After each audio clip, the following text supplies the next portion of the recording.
Thank you for joining with me. Dear Father, please give us an open mind for a new experience. Allow us to set aside everything we think we know as we read these beautiful words.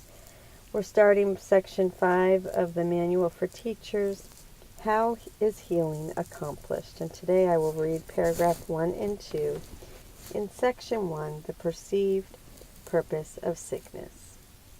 Healing involves an understanding of what the illusion of sickness is for. Healing is impossible without this. Footnote 52. This section represents a shift away from the focus on the teacher of God as a teacher of pupils.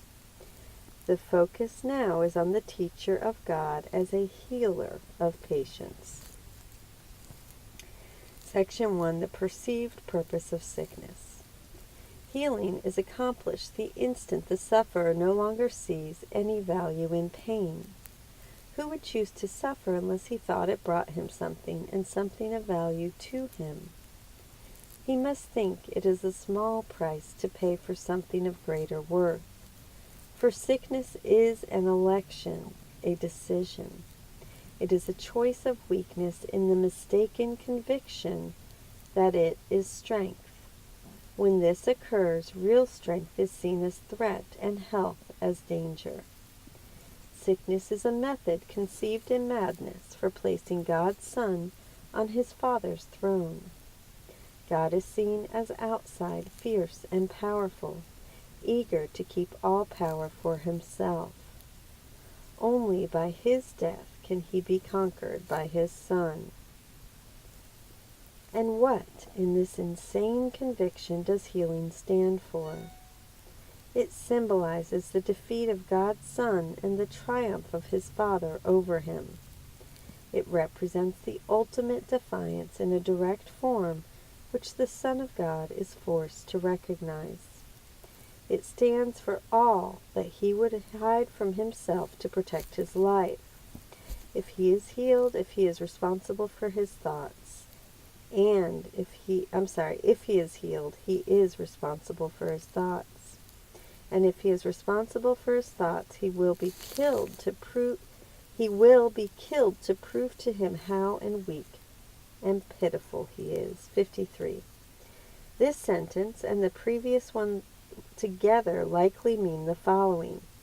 If he is healed through a non-physical cure like spiritual healing, this implies that he was sick due to non-physical causes like his thoughts.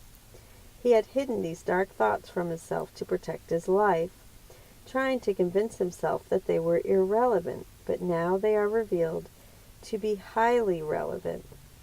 Given this, he will surely now be held responsible for them, accountable for them.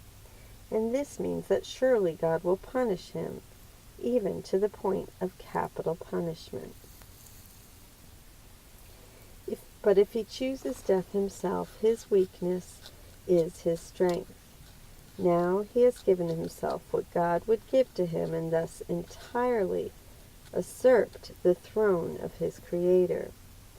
This same basic view is explained more plainly in the text.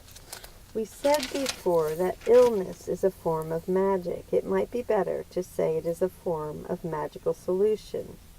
The ego believes that by punishing itself, it will mitigate the punishment of God. Yet even in this, it is arrogant. It attributes to God a punishing intent, and then takes over this intent as its own prerogative. It tries to usurp all the functions of God as it perceives them, because it recognizes that only total allegiance can be trusted.